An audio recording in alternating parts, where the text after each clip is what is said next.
Hi friend, आज की इस वीडियो में हम बीएससी थर्ड सेमेस्टर जूलॉजी का जो एक टॉपिक ट्रांसलेशन का है और उस ट्रांसलेशन टॉपिक में जेनेटिक कोड्स के बारे में डिस्कस करेंगे। जैसा कि जानते हैं प्रोसेस ऑफ ट्रांसक्रिप्शन जो है पूरी तरीके से ख़त्म हो चुका है और हम प्रोसेस ऑफ ट्रांसलेशन की तरफ बढ़ रहे हैं। पिछले वीडियो में जैसा आपने देखा कि हमने एक डीएनए से ट्रांसक्रिप्शन के थ्रू एमआरएनए बना लिया था और एमआरएनए अब रेडी है फर्दर ट्रांसलेशन के लिए। तो इस ट्रांसलेशन की जो आपकी यूनिट है इसमें आपको सबसे पहले कुछ जेनेटिक कोड्स वगैरह के बारे में पढ़ना है, यानी कि ऐसा कोड जो कि एक पर्टिकुलर प्रोटीन्स के ऊपर लगे रहते हैं, अमाइनो एसिड्स के ऊपर लगे रहते हैं और ये अपना कोडिंग का कार्य करते हैं, यानी कि किसी भी कैरेक्टर्स के लिए यही कोड रिस्पॉन्सिबल होते हैं। तो इस जेनेटिक कोड्स के बारे में डिस्कस करेंगे और आप इस चार्ट को देख भी रहे हैं ये क्या है। और एडेनिन, ग्वानिन, साइटोसिन ये सब को नाइट्रोजनस बेसिस हैं, आप जानते होंगे, इंटर्स वगैरह में पढ़े होंगे। तो चलिए शुरू करते हैं। अगर अभी तक आपने पिछला वीडियो नहीं देखा जिसमें हमने आपको प्रोसेस ऑफ ट्रांसक्रिप्शन में के बारे में कई सारे वीडियोज में आपको बताया है, तो उसको आप ज़रूर देख लीजिए। सबसे पहले समझते हैं कि जेनेटिक कोड्स को समझने से पहले सबसे पहले यह समझिए कि सेंट्रल डोग्मा ऑफ बायोलॉजी जो है, जो कि एफएससी क्रिक साइंटिस्ट के द्वारा दिया गया था, वो क्या है। देखिए, जेनेटिक कोड्स का मतलब यही है कोई जो चीज़ है वो कोडिंग की जाती है। जैसे कोडिंग का मतलब होता है, जैसे कंप्यूटर में क्या होती है, पहले एप्लीकेशन बनाने के लिए उसमें कोडिंग की जाती है, तब जाकर वो प्रॉपर तरीके से वर्क करता है। उसी तरह जो आपके कोड है, जेनेटिक कोड है, जेनेटिक कोड्स का मतलब क्या है कि जैसे जो डीएनए होते हैं, डीएनए आप जानते होंगे, डीएनए के ऊपर क्या रहते हैं, जीन रहते हैं और इस जीन का हमारे बॉडी में जब वो आते हैं तो एक कैरेक्टर्स को कोड करते हैं। जैसे आपकी आँखों का कलर कैसा होगा, बालों का कलर कैसा होगा, ये जीन ही डिसाइड करते हैं। तो कहीं ना कहीं मतलब एक प्रकार की कोडिंग की गई है for the expression of characters को एक्सप्रेस करने के लिए एक प्रकार की कोडिंग की गई। उसी तरह जैसे पहले हमने आपको ट्रांसक्रिप्शन में क्या बताया कि डीएनए रहता है, डीएनए से फिर प्रोसेस होती है ट्रांसक्रिप्शन की, फिर आरएनए बनता है और उसमें नाइट्रोजनस बेसेस वगैरह सब उसमें लगते हैं और फिर आरएनए से प्रोटीन बनने की प्रोसेस को ट्रांसलेशन, ये सब जो है ट्रांसक्रिप्शन के वीडियोज में हमने आपको बताया था। तो आपका जो सेंट्रल डोग्मा ऑफ बायोलॉजी है, सेंट्रल डोग्मा ऑफ बायोलॉजी बस यही कहता है कि आपका जो एफएससी क्रिक नाम के जो ये साइंटिस्ट हैं, इन्होंने एक चीज़ें यहाँ डिस्कस की है कि कोई भी डीएनए से डीएनए जैसा जानते हैं जेनेटिक मटेरियल है, डीएनए से आरएनए बनने की प्रक्रिया को ट्रांसक्रिप्शन कहते हैं और इस ट्रांसक्रिप्शन से through the process of translation protein बनने की प्रक्रिया को हम लोग ट्रांसलेशन कहते हैं। यानी कि डीएनए से आरएनए, मेनली एमआरएनए बनने की प्रक्रिया को ट्रांसक्रिप्शन कहते हैं और फिर आरएनए से प्रोटीन्स बनने की प्रक्रिया को हम लोग सेंट्रल डोग्मा ऑफ बायोलॉजी या फिर ट्रांसलेशन जो है वो कहते हैं, आरएनए से प्रोटीन बनने की प्रक्रिया को। देखिए, जो जेनेटिक कोड होता है वह एक प्रकार की कोडिंग के लिए बना गया है और डीएनए या आरएनए जो है प्रकार के न्यूक्लियोटाइड के सीक्वेंस होते हैं। न्यूक्लियोटाइड का सीक्वेंस का मतलब ये अमाइनो एसिड या प्रोटीन के क्रम होते हैं, तो उसमें यह इनका योगदान रहता है। अगर हम सेंट्रल डोग्मा ऑफ बायोलॉजी की थोड़ी सी बात कर लें, थोड़ा सा इसको डिटेल समझ लें। देखिए, टाइम लेकर आप बैठिए, थोड़ा सा लेक्चर बढ़ाया हो जाए कोई बात नहीं, लेकिन सीख कर जाइए। डीएनए से आरएनए बनने की प्रोसेस को हमने बताया कि ट्रांसक्रिप्शन कहते हैं और आरएनए से प्रोटीन बनने की प्रक्रिया को क्या कहते हैं, ट्रांसलेशन कहते हैं। तो डीएनए क्या होता है, डीएनए जो होता है वो एक प्रकार का हेरिडिटी कैरेक्टर्स है, यानी कि हमारे आनुवांशिक पदार्थ है और ये जीन के द्वारा डीएनए में जीन पाए जाते हैं। डीएनए में जो जीन रहते हैं वही तय करते हैं कि हमारे बालों का कलर कैसा होगा और फर्दर जो भी चीज़ें हैं। तो डीएनए से आरएनए बना और डीएनए जैसा जानते हैं हम लोगों में एक प्रकार का जेनेटिक मटेरियल है। वहीं पर आरएनए की बात कर लिया तो आरएनए एज ए वायरस जो है उनका जेनेटिक मटेरियल है। प्रोटीन जो है, प्रोटीन देखिए कोई भी चीज़ रहती है, जब जैसे डीएनए से आरएनए बन गया ट्रांसक्रिप्शन के थ्रू, तो उसमें क्या हुआ कि कुछ चीज़ें मॉडिफाई हुई, उसके बाद प्रोटीन हुआ, अमाइनो एसिड से फिर प्रोटीन बना। तो प्रोटीन्स जो हमारे बॉडी का बिल्डिंग ब्लॉक है जैसा कि जानते हैं, तो प्रोटीन जो होता है, जैसे किसी भी मान लीजिए बालों का कलर ले लिया, तो वो डीएनए डिसाइड कर रहा है कि हाँ उसके बालों का कलर कैसा होगा, ट्रांसक्रिप्शन की प्रोसेस हुई, आरएनए से फिर वो प्रोटीन बना, तो फिर वो जाकर उसको कोड करेगा, बाल वाले के ऊपर काम करेगा। तो प्रोटीन जो रहता है, जो प्रोटीन रहता है एक प्रकार का, वो डिपेंडेंट होता है कि व्यक्ति कैसा है, किस टाइप का है और उसके बालों का कलर कैसा होगा। तो लाखों टाइप के प्रोटीन जो रहते हैं वो बनते हैं हमारे बॉडी में और न्यूक्लियोटाइड का एक सीक्वेंस है, जीन जो होता है एक प्रकार के न्यूक्लियोटाइड का सीक्वेंस है जो कि डीएनए के ऊपर पाया जाता है। अगर हम बेसिक न्यूक्लियोटाइड की बात कर लें तो न्यूक्लियोटाइड जो होते हैं, न्यूक्लियोटाइड में जैसे मान लिया कोई न्यूक्लियोटाइड है और न्यूक्लियोटाइड को थोड़ा सा हम क्लासीफाई कर लें तो सबसे पहले इसमें पेंटोज शुगर पाई जाएगी। क्या पाया जाएगा? पेंटोज शुगर पाया जाएगा, नाइट्रोजनस बेसिस पाया जाएगा और फॉस्फेट पाया जाएगा। ये नाइट्रोजनस बेसिस जैसे adenine, guanine, thymine, cytosine, uracil, ये सब आपने नाम सुना होगा। तो adenine, guanine, cytosine, thymine, uracil जो हैं एक प्रकार के नाइट्रोजनस बेसिस है जिसमें एडेनिन और ग्वानिन वगैरह सब में रहता है। थाइमिन की जगह आरएनए में आपको यूरेसिल देखने को मिलता है और जो डीएनए रहता है उसमें थाइमिन रहता है। तो ये सब बेसिक चीज़ें हैं, ये सेंट्रल डोग्मा ऑफ बायोलॉजी के अंतर्गत ये सब चीज़ें आती हैं और इसी चीज़ के ऊपर आपको पूरा जेनेटिक कोड को डिस्कस करना है। चलिए हम आगे थोड़ा सा बढ़ते हैं। DNA as a genetic material, जैसा कि हमने आपको बताया कि डीएनए जो है एक प्रकार का जेनेटिक मटेरियल है। डीएनए का act as a genetic material, encode करता है। डीएनए जो रहता है क्या करता है? इनकोड करता है all the information to make a protein, यानी कि इनकोडिंग होने के बाद सभी इन्फॉर्मेशन को प्रोटीन्स में यह कन्वर्ट करता है। प्रोटीन जैसा जानते हैं हमारे बॉडी का बिल्डिंग ब्लॉक है। और अगर हम जीन काउंट की बात कर लें तो इस एशिया जो कुलाई होता है अप्रॉक्सीमेटली 4500 जीन्स उसमें पाए जाते हैं। ह्यूमंस में जो रहते हैं वो यहाँ पर 30,000 जीन जो रहते हैं ह्यूमन में देखे गए हैं।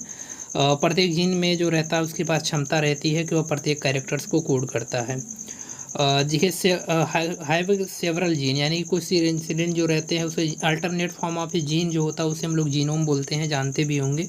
तो जीन के ही सेवरल पार्ट को हम लोग जीनोम नाम देते हैं। क्विक जेनेटिक कोड को समझने के लिए सबसे पहले हमने यहाँ पर कुछ चीज़ें मेंशन की है। जैसे मान लिया कि जो एक डीएनए है, डीएनए से हमने बताया कि mRNA बना। अच्छा, डीएनए डबल हेलिकल था, उसमें जब mRNA बना तो इसमें आप देख रहे हैं बहुत सारे कोड पाए जा रहे हैं, जैसे एडेनिन, ग्वानिन, यहाँ पर एडेनिन, ग्वानिन, यूरेसिल और इसके अलावा डिफरेंट टाइप के कोड पाए जा रहे हैं। तो इसके एक एक कोड के लिए कोडांस जो होते हैं ट्रिपलेट होते हैं, उनकी संख्या 3 होती है। तो उसके लिए पर्टिकुलर कोई ना कोई एक अमाइनो एसिड है जो कि रिस्पॉन्सिबल है। फर्दर वो प्रोटीन में बदलेगा तो फिर उसको कैरेक्टर्स के लिए रिस्पॉन्सिबल होगा, यही कहने का मतलब है। तो इसका जो कोडिंग की प्रोसेस है उसी को हम लोग जेनेटिक कोड के नाम से जानते हैं। ठीक है, तो जेनेटिक कोड जैसा कि बताया कि हमने किया डिकोड करने का कार्य करता है और फिर कुछ एनिमल्स और जो बैक्टीरिया वगैरह हैं सब में यह देखने को मिलता है। तो एक चीज़ आप याद रखिए कि जो आपका जेनेटिक कोड है, चाहे वो प्रोकैरियोट्स हो गए, यूकैरियोट, जैसे जो कोड, जैसे मान लीजिए AUG का काम है कि बालों का रंग के ऊपर काम करेगा, तो चाहे वो किसी प्रोकैरियोट हो गया, यूकैरियोट हो गया, यानी कि ये चीज़ें फिक्स रहती है कि यह कोड जो है उसी के लिए रिस्पॉन्सिबल होगा। डीएनए से हमने आपको बताया कि आरएनए से बनता है और फिर न्यूक्लियोटाइड का सीक्वेंस जैसे बनते हैं। प्रोटीन का क्रम जो रहता है लगभग चलता रहता है ऐसे। तो ये सब चीज़ें हो गई। इसके कुछ हिस्ट्री की बात कर लिया जाए तो George Graham propose genetic code concept, जो कि आपके जॉर्ज गैमू है, उन्होंने प्रपोज किया था जेनेटिक कोड के कॉन्सेप्ट को। उन्होंने 4 नाइट्रोजनस बेसिस के बारे में बताया था, जिसमें से 20 अमाइनो एसिड जो है वो प्री मैचुरेशन और कॉम्बिनेशंस में इनका योगदान रहता है। इसके बारे में उन्होंने बताया था कि 20 अमाइनो एसिड, देखिए अमाइनो एसिड तो बहुत सारे पाए जाते हैं, तो लेकिन इतने सारे अमाइनो एसिड या प्रोटीन में से लगभग 20 टाइप के ऐसे प्रोटीन्स या अमाइनो एसिड होते हैं जो कि इन नाइट्रोजनस बेसिस के ऊपर कोड करते हैं, बाकी के कोड नहीं करते। तो आप एक चीज़ याद रखिए, जो चारों नाइट्रोजनस बेसिस हैं इसमें लगभग 20 अमाइनो एसिड जो रहते हैं वही कोड करते हैं, बाकी के इसमें कोड नहीं करते। कुछ साइंटिस्ट हैं इन्होंने अपने इसमें योगदान दिया, जैसे डॉक्टर हरगोविंद खुराना साहब हुए, मार्शल निरिंजबर्ग हो गए, सिर्वो किया, ये सब कुछ साइंटिस्ट हैं, इन्होंने इस पर वर्क किया है। इसके अलावा कुछ की साइंटिफिक यहाँ पर भी हैं, तो इसको आप देख सकते हैं। आगे हम थोड़ा सा डेफिनेशन की तरफ बढ़ते हैं कि जेनेटिक कोड एक्चुअली होता क्या है। जैसा कि हमने बताया एक प्रकार का रिप्रेजेंटेशन है कोडांस का, यानी कि जो आपके एक एक कोड पाए जा रहे हैं, यहाँ पर फिगर में आप देख सकते हैं। ये फिगर में जो हमने एक एक कोड दिखाया है GUG, यानी कि GCU, तो एक प्रकार का ग्वानिन, साइटोसिन, यूरेसिल एक प्रकार का कोड है, जो कि कोड 1 है एलेनिन के लिए। इसके आधार पर कोड 2 यहाँ पर वो थियोनिन है, इसके अलावा सिएनिन है। तो ये इसका क्या है, एक प्रकार का कोड है। तो this representation of the codons by which the are information in RNA is decoded into polypeptide, यानी कि ऐसा रिप्रेजेंटेशन कोडान का जिसमें इंफॉर्मेशन जो हो आरएनए के थ्रू डिकोड की जाती हो पॉलीपेप्टाइड चेन पर, यानी कि ये जो आप देख रहे हैं पॉलीपेप्टाइड चेन है, इस पॉलीपेप्टाइड चेन पर एमआरएनए के द्वारा जो इन्फॉर्मेशन हो क्या की जा रही है, डिकोड कर दी जा रही है। आज डीएनए से निकला, उसके बाद एमआरएनए जब बनेगा तो इसमें क्या होगी कि इन्फॉर्मेशन है, जैसे उन्होंने पेरेंट्स से जो इन्फॉर्मेशन लिया था उसको यहाँ पर क्या कर रहे हैं, डिकोड कर रहे हैं। तो एमआरएनए पर जाने के बाद यही जो कोडान्स रहते हैं उनकी इन्फॉर्मेशन को डिकोड करते हैं इन्हें पॉलीपेप्टाइड चेन पे। इस प्रोसेस को हम लोग जेनेटिक कोड कहते हैं।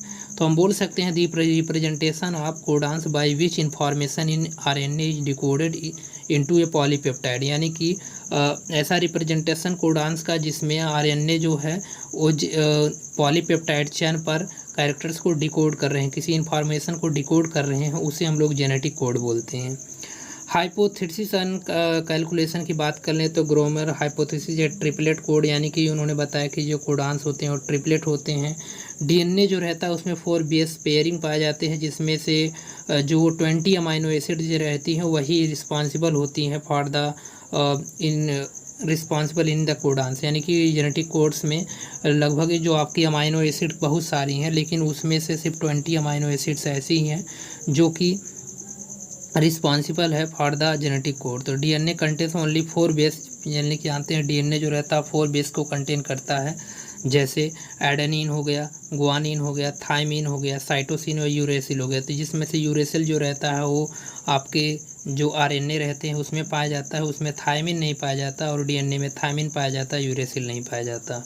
तो इसके आधार पर अगर 4 का 3 मल्टीप्लाई करेंगे तो आपको 64 कोडान देखने को मिलेगा। इसमें से आपके इसमें से आपके 60 कोडान जो रहेंगे ओसेंस कोडान्स कहलाते हैं, यानी कि 60 कोडान्स जो रहते हैं कैरेक्टर्स को कोड करते हैं, 61 कोडान्स, बाकी के 4 जो रहते हैं वो कोड नहीं करते। आगे हम आपको और क्लियर बताएंगे इसको। कंट्रीब्यूशन की बात कर लें तो हमने बताया कि डॉक्टर हरगोविंद खुराना जो हैं उनका अच्छा खासा इसमें है कंट्रीब्यूशन, और इन्होंने सिंथेसाइज किया था पॉलीन्यूक्लियोटाइड को एक डिफाइंड सीक्वेंस में। मेर्सेहल और नीरनबर्ग ने डेसिफाइड किया था code by the making a cell free system of for protein synthesis. Nobel prize इनको मिला था खुराना जो है और नीरनबर्ग को इन 1968। तो आपके थ्योरेटिकल पोर्शन के लिए ये सब चीज़ें हैं, आप इसको मेंशन कर सकते हैं। चलिए कोडान्स को हम डिस्कस करते हैं। हमने बताया कि कोडान्स का ऐसा रिप्रेजेंटेशन जो कि एमआरएनए पर हो, किस पे हो, एमआरएनए पर हो, और एमआरएनए पर जब वो कोडान्स लगे हों तो वो फिर क्या कर रहे हैं, किसी इन्फॉर्मेशन को कोड कर रहे हों इन ए फॉर्म ऑफ पॉलीपेप्टाइड चेन, तो उसे हम लोग क्या बोल रहे थे, जेनेटिक कोड्स। तो अगर हम इस कोडान की बात कर लें, जो एक कोडान क्या है, सीक्वेंस ऑफ 3 नाइट्रोजनस बेसेज, यानी कि यह एक सीक्वेंस है 3 नाइट्रोजनस बेसेस का इन एमआरएनए। जो आपका एमआरएनए है, जैसा कि हमने आपको ट्रांसक्रिप्शन में प्रोसेस में एमआरएनए को बनाकर दिखाया था, जो कि एचएनआरएनए से प्रीमेच्योर आरएनए से स्प्लाइसिंग के प्रोसेस होने के बाद बनकर रेडी हुआ था। तो जो 3 नाइट्रोजनस बेसेज हैं इन एमआरएनए पर, यानी कि जो आपके तीनों नाइट्रोजनस बेसेज हैं एमआरएनए पर, वो कोडिंग क्या कर रहे हैं, फॉर अमाइनो एसिड का कोड कर रहे हैं। इसमें हमने आपको एडेनिन, गुआनिन, थाइमिन, साइटोसिन इन सब चीज़ों के बारे में बताया है। तो जो एमआरएनए पर ये तीनों नाइट्रोजनस बेसेज हैं, जैसे मान लिया कि ये ट्रिपलेट जो कोडान्स है, जैसे मान लिया कि ये UGACU हो गया, यानी कि ये 3 ही के कैरेक्टर्स में रहेंगे। तो तीनों नाइट्रोजनस बेस जो एमआरएनए पर कोडिंग कर रहे हैं किसी एक अमाइनो एसिड पर, तो इसे हम लोग कोडान्स बोलते हैं। सीक्वेंस इसका क्या है, सीक्वेंस में जैसे इसका एग्जांपल में जैसे AUG जो है एक प्रकार का कोडान्स है, जिसे हम लोग स्टार्ट कोडान के नाम से भी जानते हैं। इसे मेथियोनिन के नाम से जाना जाते हैं, यानी कि कोडान्स की प्रोसेस जो क्विंटिक कोड होती है यहीं से स्टार्ट होती है। UUU जो है वह एक प्रकार का फेनिलानिन है, यह इसका नाम है, ठीक है। तो ये कोडान्स के बारे में यहाँ पर चीज़ें हैं। तो आपका जो मेथियोनिन है, मेथियोनिन AUG ट्रिपलेट कोडान है, इसे स्टार्ट कोडान के नाम से भी जानते हैं। और यह अमाइनो एसिड की एक ऐसी संख्या है जो एक से ज़्यादा कोडान को कोड कर सकती है, ठीक है। तो एक प्रकार का स्टार्ट कोडान है। इसके अलावा ट्रिप्टोफैन जो है वो भी एक प्रकार का ऐसा कोडान है जिसकी संख्या एक ही होती है और यह ट्रिपलेट होता है। ठीक। तो ये सब कुछ हो गई कोडान्स के बारे में। यहाँ पर हमने एक रीडिंग फ्रेम के माध्यम से डिस्कस करने की कोशिश की है। ट्रांसक्रिप्शन की प्रोसेस को दिखाया गया है। डीएनए से यहाँ पर एमआरएनए बन रहा है और इस प्रोसेस को जैसा कि जानते हैं ट्रांसक्रिप्शन के नाम से जानते हैं। और एमआरएनए बनने पर जो आपका फ्रेम होता है वो 5 प्राइम टू 3 प्राइम यह देखने को मिलता है। इसमें सिंगल चीज़ें देखने को मिलती हैं, यानी कि जो आपके कोड्स रहेंगे डीएनए पर वो आपको सिंगल थ्रेड देखने को मिलेंगे। सिंगल थ्रेड पर आपके कोडान्स ऐसे लगे रहेंगे। अंडरस्टैंड रीजन स्टार्ट कोडान, यहाँ पर देखिए ये यूजी है, यहाँ से स्टार्ट कोडान जुड़ा है। इसके बाद फर्दर इसमें और जो कोडान्स है ऐसे लगे हुए हैं। 5 प्राइम टू 3 प्राइम यह देखने को मिल रहा है। डीएनए में आप देखेंगे कोडिंग इसकी जो की गई है एडेनिन से थाइमिन और साइटोसिन से ग्वानिन की गई है।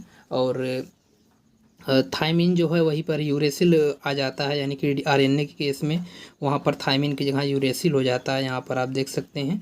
और यही इसकी पूरा कोडान्स है। एंटी कोडान्स के बारे में भी यहाँ पर डिस्कस किया गया है। ये सब इसके मेथियोनिन, सिरोनिन, एस्परलिन, लियोसिन, ग्लाइसिन, ये सब जो हैं इसके पूरे नामनक्लेचर हैं, यहाँ पर इसको डिस्कस किया गया। आगे हम और आपको इस फ्रेम के माध्यम से डिस्कस करके और क्लियर बता दें थोड़ा सा। तो अगर आप थोड़ा सा ध्यान से देखेंगे तो इसमें आपको बहुत सारी चीज़ें देखने को मिलेंगी। जैसे कि सबसे पहले जो कोडान लिखने का एक तरीका है, जो एक फ्रेम बनाने का इसका तरीका है, वह कुछ इस तरीके से है। जैसे मान लिया कि यहाँ पर जैसे सबसे पहले करते क्या है कि first base in the codon में करते क्या है यू और सी जी, यानी कि यू सी ए जी। उसके बाद फिर यहाँ पर सेकंड बेस पेयर में फिर यहाँ पर लिख देंगे यू सी ए जी, यानी कि जो आपके यूरेसिल और साइटोसिन, एडेनिन और ग्वानिन है, इसको इस तरीके से लिखेंगे। उसके बाद इसका मल्टीपल करेंगे और साथ में फिर क्या करेंगे थर्ड बेस पेयर इन दी कोडान्स में फिर यहाँ पर एक कॉलम में जो इसका यू सी ए जी इस तरीके से इसको लिख देंगे। और फर्दर फिर इसका मल्टीप्लिकेशन करेंगे। जैसे यू से यू करेंगे तो यू मिल गया, यू मिल गया, और एक यू यहाँ से ले लेंगे, यहाँ से एक यू यहाँ से ले लेंगे तो फिर हमें ट्रिपल यू मिल गया। इसके बाद फिर मल्टीप्लाई करेंगे, एक यू यहाँ से लेंगे, दूसरा यू यहाँ से, 2 यू यहाँ पर हो गया, और फिर दूसरा फिर क्या करेंगे सी यहाँ से ले लेंगे। ठीक, इस तरीके से इसकी कोड की जाती है, यानी कि इसका मल्टीप्लिकेशन करके इसको ऐसे निकाला जाता है। जैसे फिर हमने मान लिया कि एक यू यहाँ से लिया, ठीक, एक सिंगल यू यहाँ पर आ गया। उसके बाद फिर एक यू यहाँ से लिया ऊपर से, फिर यहाँ पर एक यू आ गया। फिर करेंगे क्या triple base in the codon पे जाएंगे और फिर यहाँ पर देखेंगे ए है तो इसको ए लेंगे। ठीक है, इस तरीके से इसका पूरा मल्टीप्लिकेशन करेंगे तो हमें पूरा का पूरा आपके जो कोडान से मिल जाएंगे। और फिर करेंगे क्या कि इसका फिर नामकरण कर दें। जैसे पहला जो है वो फ्लियोनिन है, फेनिलानिन है, उसके बाद फेनिलामिन है, ल्यूसिन है। इस तरीके से इसका नामनक्लेचर कर देंगे। फर्दर आपके यू ए जी जो स्टॉप कोडान है इसको यहाँ पर मेंशन किया गया। यू जी ए भी स्टॉप कोडान है, यहीं पर ए यू जी कहीं पर होगा वह स्टार्ट कोडान के रूप में। जैसे मेथियोनिन यहाँ पर आप देख रहे हैं एक प्रकार का स्टार्ट कोडान है। तो ये सब इसके स्टार्ट कोडान है। पूरा एक चार्ट है जिसके माध्यम से आप समझ सकते हैं कि ये डिफरेंट टाइप के कोडान जो हैं वो किस तरीके से पाए जा रहे हैं। आगे हम चलते हैं टाइप्स ऑफ कोडान की तरफ। जो कोडान्स होते हैं आपके 2 टाइप्स के होते हैं, एक आरएनए कोडान्स होता है, एक डीएनए कोडान्स होता है। डीएनए जैसा कि जानते हैं डबल हेलिकल्स होता है तो उसमें दोनों थ्रेड पर आपको कोडान्स देखने को मिलेंगे। और डीएनए में थाइमिन मिलेगा, यानी कि एडेनिन, थाइमिन, ग्वानिन, साइटोसिन। और लेकिन वहीं पर आरएनए में थाइमिन की जगह यूरेसिल हो जाएगा। तो दैट मीन्स आरएनए के पास adenine, uracil, guanine and cytosine दे रहेगा। और वहीं पर ग्वानिन की जगह डीएनए में एडेनिन, थाइमिन, ग्वानिन और साइटोसिन यहाँ पर देखने को मिलेगा। थाइमिन की जगह पर यूरेसिल आ जाएगा आरएनए में। ठीक, इसके अलावा कोडान्स टाइप के फंक्शन की बात कर लें तो कोडान्स जो होते हैं वह 2 टाइप्स के होते हैं। पहला जो है वह एक सेंस कोडान कहलाता है, sense codon and start codon. और अगला जो है स्टॉप कोडान। देखिए तीनों को अच्छे से समझते हैं। अगर हम सेंस कोडान की बात कर लें, सेंस कोडान ऐसे कोड जो करते हैं अमाइनो एसिड को कोड करते हैं और इनकी संख्या जो होती है 60 होती है। लेकिन फर्दर हम स्टार्ट कोडान एक जो है उसको भी ऐड कर लेते हैं इसमें। तो कुल मिलाकर 61 कोडान्स ऐसे होते हैं जो कि करते क्या है कि अमाइनो एसिड को कोड करने का कार्य करते हैं। बाकी के 4 कोडान जो होते हैं वो इनको कोड नहीं करते, यानी कि 20 अमाइनो एसिड से 20 जो आपके अमाइनो एसिड है उनको कोड करने के लिए जो कोडान्स हैं उनकी संख्या 60 है, यानी कि 60 है। लेकिन फर्दर हम जो स्टार्ट कोडान रहता है AUG उसको भी मेथियोनिन को भी कंसीडर कर लेते हैं। तो जो 20 अमाइनो एसिड है उनको कोड करने वाले कोडान की संख्या है 61, यानी कि 61 हो जाती है। ये हमेशा ट्रिपलेट होते हैं और ये कोई कोडान जो रहता है खाली नहीं रहता है। इतनी चीज़ आप याद रखिए। जो मेथियोनिन आपका है एक एयूजी ट्रिपलेट कोडान है और इसकी अमाइनो एक ऐसा या एक से अधिक अमाइनो एसिड्स को कोड करने का कार्य करता है। ठीक है, आगे और डिटेल में आपको बताएंगे। जैसे स्टार्ट कोडान में क्या है, मेथियोनिन है। मेथियोनिन करता है कि एयूजी जो मेथियोनिन है तो सम केस में जीयूजी वैलिन आल्सो ये करता है क्या है कि एक से अधिक को जगहों पर यह कोड करने का कार्य करता है। स्टॉप कोडान ऐसे कोडान्स होते हैं, इसको हम लोग टर्मिनेशन कोडान के नाम से भी जानते हैं, जो कि ऐसे जगह पर पाए जाते हैं जहाँ पर जो कोडिंग रहती है वो स्टॉप हो जाती है। यानी कि जैसे मान लिया कि डीएनए से एमआरएनए बन रहा है तो एक ऐसी रीजन आएगा जहाँ पर टर्मिनेटर का रीजन रहेगा और वहाँ पर जो आपके ये सब जो आपके कोडिंग की प्रोसेस है, यानी कि वहाँ पर जो आपका एमआरएनए का थ्रेड है वो पूरी तरीके से जहाँ से वो टूटेगा उसे हम टर्मिनेशन साइट बोलते हैं। वहाँ पर ये कोडान जो पाए जाते हैं उसे हम लोग टर्मिनेशन कोडान या स्टॉप कोडान के नाम से जानते हैं। जैसे यूएए और यूएजी यूजीए ये सब क्या टर्मिनेशन कोडान्स के अंतर्गत आते हैं। सिग्नल नो अमाइनो एसिड, इसमें कोई अमाइनो एसिड्स वगैरह नहीं रहते हैं। आगे बढ़ते हैं, स्टार्ट एंड स्टॉप कोडान की थोड़ा सा डिटेल कर लेते हैं। स्टार्ट कोडान्स जो रहते हैं वो यूकैरियोट्स में पाए जाते हैं, उसे हम लोग मेथियोनिन के नाम से भी जानते हैं। एयूजी जो होता है वह स्टार्ट कोडान होता है। स्टार्ट कोडान जो रहता है प्रोकैरियोट्स में एन फॉर्मिल मेथियोनिन के नाम से जाने जाते हैं। स्टॉप कोडान जो होते हैं रिलीज करते हैं पॉलीपेप्टाइड चेन को। और सेंस वर्सेस नॉन सेंस जो कोडान्स होते हैं, सेंस कोडान्स की संख्या आपकी 61 होती है। 61 कोडान्स होती है। 61 कोडान्स ऐसे कोडान्स होते हैं जो कि करते क्या है कि अमाइनो एसिड के ऊपर कार्य करते हैं। 60 कोडान्स रहते हैं, लेकिन यहाँ पर एक कोडान्स को इसलिए जोड़ लिया जाता है जो कि आपका मेथियोनिन है या स्टार्ट कोडान है। तो कुल मिलाकर 61 कोडान्स हो जाते हैं जो 20 अमाइनो एसिड्स के ऊपर कोड करते हैं। जो आपके नॉनसेंस कोडान्स होते हैं ऐसे कोडान्स होते हैं जो कि कोडान्स को स्टॉप करने का कार्य करते हैं। यानी कि नॉनसेंस कोडान ऐसे कोडान करते हैं होते हैं जो कि 3 होते हैं और ये कोडान्स को स्टॉप करते हैं। इसे हम लोग स्टॉप कोडान के नाम से जानते हैं। इतनी बातें हो गई स्टॉप कोडान और सिग्नल कोडान के ऊपर। अगर हम प्रॉपर्टीज ऑफ जेनेटिक कोड्स की बात कर लें, इसके बाद अक्सर आपके एग्जाम में ही क्वेश्चन आ जाता है कि give the properties of genetic code, ये से on the properties of genetic code. तो जैसे सबसे पहले अगर इसकी हम थोड़ा सा बात कर लें तो यह यूनिवर्सलिटी है, यानी कि ये जो आपके जेनेटिक जो कोड होते हैं ये हर जगह पाए जाते हैं। Some code in almost all organism, यानी कि कुछ कोड्स ऐसे होते हैं जो पूरे ऑल जितने भी ऑर्गेनिज्म हैं तो उन सब में यह देखने को मिलते हैं। कुछ जैसे क्लोरोप्लास्ट और माइटोकॉन्ड्रिया वगैरह जो हो उसको छोड़कर वहाँ पर कुछ अलग केसेस हो जाते हैं। स्पेसिफिटी या नॉन एम्बिगुअस की बात कर ले तो वन कोडान ऑलवेज कोडेन सम अमाइनो एसिड, यानी कि जो आपके एक कोडान्स होते हैं वो हमेशा एक ही सेम अमाइनो एसिड्स को कोड करते हैं। डीजेनरेसी का मतलब ये है कि मल्टीपल कोडान्स जो रहते हैं वो सेम अमाइनो एसिड्स के ऊपर कोड कर सकते हैं। जैसा कि जानते हैं कि जो 20 अमाइनो एसिड्स हैं, 20 अमाइनो एसिड्स ऐसे हैं कि जो कि जिनके ऊपर ये आपके जो 61 कोडान्स हैं उसको कोड करते हैं। तो आप देख रहे हैं 20 है और कोडान्स की संख्या 61 है, तो इनकी संख्या कहीं उनकी 3 गुना ज़्यादा है। तो फिर होता क्या है कि जो मल्टीपल कोडान्स रहते हैं वह सेम अमाइनो एसिड्स के ऊपर कोड करना स्टार्ट कर देते हैं। तो फिर इससे ये प्रोसेस जो रहती है वो कंप्लीट होती है। इसे हम लोग डीजेनरेसी के नाम से जानते हैं।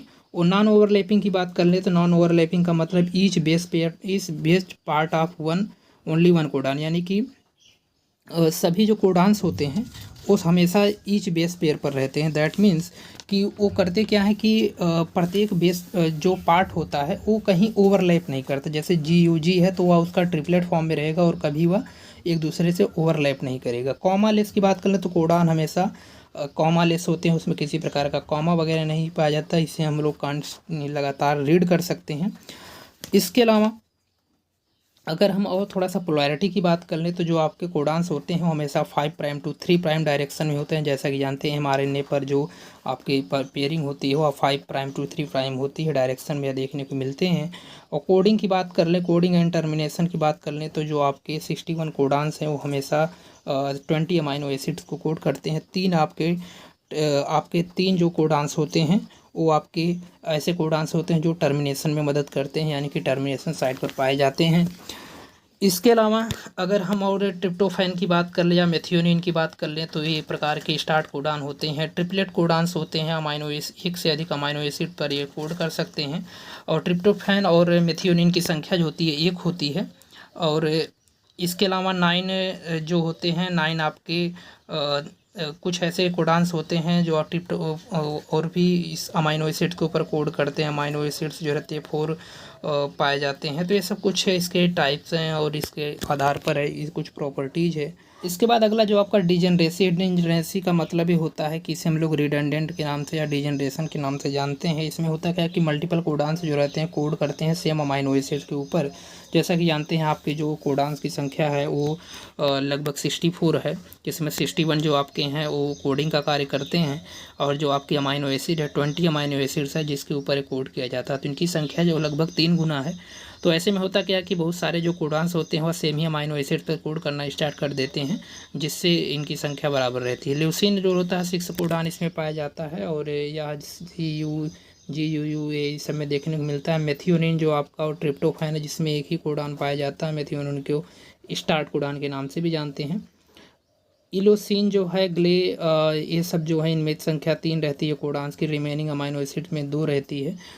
नॉन ओवरलैपिंग ओवरलैपिंग की बात करें तो जो आपके कोडान्स होते हैं कभी ओवरलैप नहीं करते, यानी कि उनकी अगर इस तरीके से संख्या लिखी रही गई AUG CUG AUA तो इसको हमेशा ट्रिपलेट के फॉर्म में रखेंगे। AUG अलग रहेगा, CUG अलग रहेगा, AU अलग रहेगा। ओवरलैपिंग की बात कर लें तो AUG GUC लेस कॉमालेस, इनमें किसी प्रकार का कॉमा वगैरह नहीं पाया जाता। तो हमने बताया कि ये जो कोडान्स होते हैं आपके कॉमालेस होते हैं, किसी प्रकार का कॉमा नहीं देखने को मिलता। इसी एक रीडिंग फ्रेम में होते हैं, 5' to 3' डायरेक्शन होता है इनका। इसके अलावा कोडान के टाइप में समरी टेबल की बात कर लें तो आपके जो एग्जांपल है, जैसे मान लीजिए कि AUG जो एक प्रकार का इनिशिएशन ट्रांसलेशन में मदद करता है, एक प्रकार का स्टार्ट कोडान है। और ट्रांसलेशन का मतलब जब mRNA रेडी हो जाता है फिर फर्दर ट्रांसलेशन के प्रोसेस से फिर प्रोटीन वगैरह बनाने में मदद करता है। सेंस कोडान्स जो है एक प्रकार के GCU UU जो है एक प्रकार के अमाइनो एसिड्स हैं। स्टॉप कोडान जो रहते हैं एक प्रकार टर्मिनेशन की तरह मदद करते हैं। तो ये आपका कोडान्स के ऊपर एक छोटा सा लेक्चर था। होपफुली आपको ज़रूर समझ में आया होगा। वीडियोज़ कुछ लाइक को ज़रूर कीजिए, यानी वीडियोज़ को लाइक वगैरह जरूर कर दीजिए और इसके अलावा दोस्तों को शेयर कीजिए। चैनल को सब्सक्राइब जरूर कर लीजिए ताकि आपको एजुकेशनल जो कंटेंट है वो बराबर मिलते रहें। ओके, आज के लिए बस इतना ही, मिलते हैं किसी नेक्स्ट वीडियो में।